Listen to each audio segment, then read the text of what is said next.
naharları var. Haman Türkmenin adamlarının içinde aşgalı koyulyan naharı. Şolar aşgalı koyulmani tenzimler, tertipler, gariplere paylasan mı? Bir garip as yatacak kardeş il günümüzün içinde. Ya hamana da hamanan gurrun. Şon başka yerlerde garip yerlere paylasan yerin yüzünde bir garip as yatacak kardeş. Fat aşgalı dökül yerleri kenarda koysan. Arastalap koysan. Ama necire oğlan gurrun olmalı şey. Necire avnuk gurrun olmalı şey. Hak Resulullah'ın yaşayışını ve buyruğunu ba gör Peygamberimiz ne diye. İza saqatat luqmatu ahadikum felyumit anhal adha. Ey Müslüman, Hak Resulullah aytiyashını. Sizin biriniz nahar yiyip tuqal luqmasından bir zat qaçsa yere ya saçağa şu luqmanı yere qaçtı da bir miqdarı tuyi ya bir zat çörüğün ucu bir zat qaçtı. Şonu alsın diptir.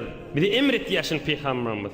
Felyumit anhal adha, şu hafa degen yerini ayırsın. Kaşık bilen, kart bilen, parmağın ucu bilen, şonu ayırsın diptir.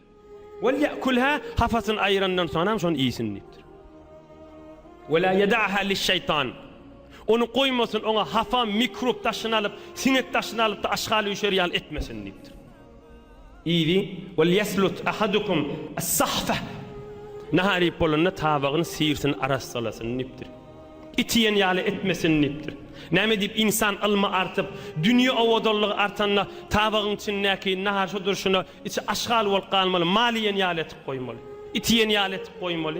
Peygamberimizin desturi Müslümançılık edebinin içinde yok zaçı. Tabaq arassa cevap durmalı.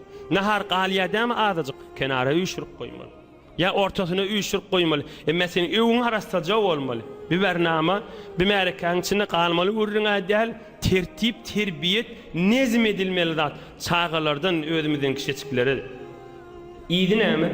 فَاِنَّكُمْ لَا تَدْرُونَ فِي اَيِّ تَعَامٍ تَكُونُ الْبَرَكَةِ رَوَاهُ مُسْلِمُ وَغَيْرُ حَدِيثٌ صَحِيحٌ. Peygamberimiz ayıptır. Tavağın in eteceğine ya tuğu, ya çörek, ya yağcağız barmağın almayan mı deyiptir. Ey Müslümanlar deyiptir. Şu naharın şayet in süyücü yer şu tadı olsun deyiptir. Peygamberimiz aytiyasın. Türkmen bu gurrun he ora qawtuşun ya elhamdülillah. Hazır da Türkmen elhamdülillah odolun nahara israf etmeyen arassa saklamana Türkmen mekan millet elhamdülillah. Hazır da bir tobur öyleri bilyansınız, köfüyünüz ya hemmeniz de inşallah şeyle dersiniz. Naharda hatta toyda tabak çekenne de etek tabakta qaza nahar bağ olsa o tabağı üstüne koyanak da. Hay tabak bağ olsa nahar bağ olsa üstüne koyma deyip ta naharı ihtiram koyuyor. Tabağın içinde qaza nahar bağ olsa başka tabağı şun üstüne koyma deyip şun arasala vakit diyeli el ve el edip. Elhamdülillah Türkmen ilimiz bana dayav arassa. Peygamberimizin de buyruğu gör näme diye. Yıkıcıdın aşöyüngde ya öyüngde Peygamberimizin aytýany bir ette gör. Odal etýän bolsaňa barından gow. Näme diye? Ahirki tuğda bolsa, çörek de bolsa, çorbadan galan da bolsa, yağjaz da bolsa şon kenara sürüp çık barmağın yala. Şayet şon naharın iň süýüji ýeri şo taýy bolsun diye Peygamberimiz aytýaşyn. Tabağı arastalap iyan adamlar bilýändir. Ahyryn yalap tuğjany çöplep iýinde ahir adamyň lezzeti keyfi vardyr. He ora gowy bilýänsiňiz, daş ýurtlarda ya ýakyn ýerlerde hatda ajygyp gowdugip suwsak gidip de bir towar restoranlarda behterin gazaýy 5 tabak, 5 gadan, 5 gaplymy öwüňde goý, öýüňde iýänje pomodar bilen çöreğine takam ýetýän nädir? Hiç wagtda. He ora gowy düşünýänsiňiz men näme aýtýanymy? Başka yurtlarda ya misafiratda hevra awadallap ulu kon hotellerde şayet size kaza getirilýän bolsun. Ya iş çayıňyzda ya öýüňiz restoranlarda. O gazalardır. Emme şon hay iýen hiç sünnet riayet edilen, Peýgamberiň buyrugy riayet edilen, şoň iyi günün hamany garnyň doýurýan diýeli. Şonu öý ýerine goý. Öz öýüňde öz kertop soğuncuğun dağlaçık çörek ben iýäniň on süýjülüğün öz ýerine goý. Hewara gowy bilýänsiň muň yüzden ýerde dädir. Ol kon gaplamalar doldurup restoranlarda iýäniň bereket diýip aýdylýanlygy şey. Hewara sada türkmençe açyk aýdyp ötýän min beriň üstünden. Ta açyk bolar ýani inniki öňü wesellere. Hala tahsilkarda bolsun, hala beýleki bolsun, kasep bolsun. Peygambercan aleyhissalatu vesselam'ın açık aydan gurrunu nahillimen basırı aydın. Açık aytmalı olar. Hak Resulullah aleyhissalatu vesselam açık aydan zadını vazifemizdir. Tike tike de hikmetini de yetirmek. Ine hak Resulullah aleyhissalatu vesselam insani heyvanı mendeşmekten ayırdı. Nämede? Edep bilen gaza imatına. Sallallahu aleyhi ve baraka ve sellem adada ma ahsa kitabullah azze ve celle.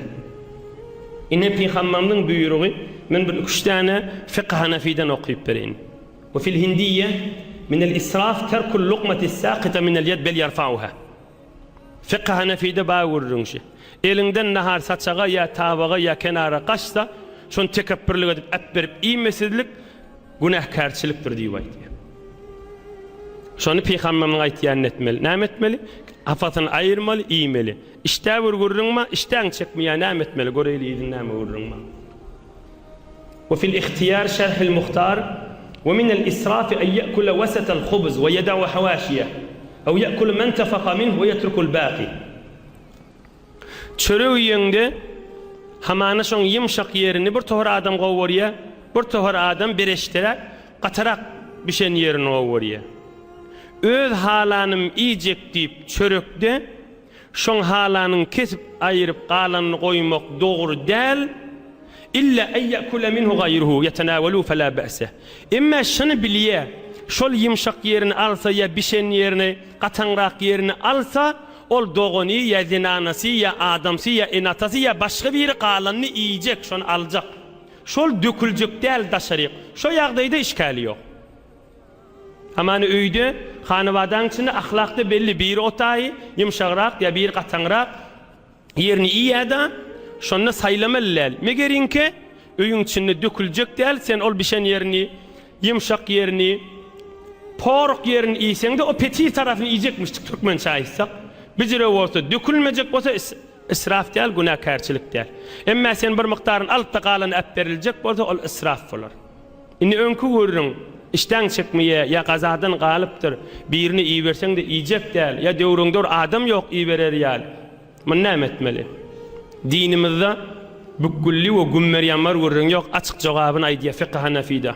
Ve fil bahri ra'iq rajulun akala al-khubza ma'a ahlihi واجتمع كسيراته ولا يشتهي أكلها فله أن يطعمه الدجاجة والشاة والهرة ولا ينبغي أن يلقيه في الطريق إلا إذا وضع لأجل النمل هكذا فعل بعض السلف كذا في البحر الرائق.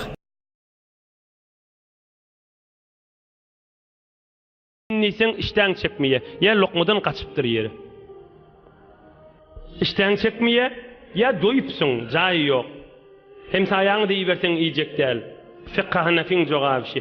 Şon tawuk çüçe ya it guşa ya malyňy bermeli, emma aşgaldana dökmellerli diýdi. Malyň ýok bolsa başga kişiň malyna. O ýok bolsa aňyrrak. Emma şonu israf edip ol aşgallal on aşgaldanyňy dökerýär. Ya ol aşgal etmeli zat däl on aşgala giderýär. Maly berseň de, heýwany berseň de biz israf boljak däl. Ine fiqh Hanafiň ol kon meren jogap berýärli. Biz nahardan galanny ya qaribe ber, hem sayak ya qarib pakire ber, döwrüň gözde işleýän ýerleri gözde hulasa arastalap edep bilen hormat bilen der. O bolmasa malyňa, o bolmasa aşgaly dökmeler ki elhamdülillah türkmen ilimiz inşallah ta hududi arastadır bu arada.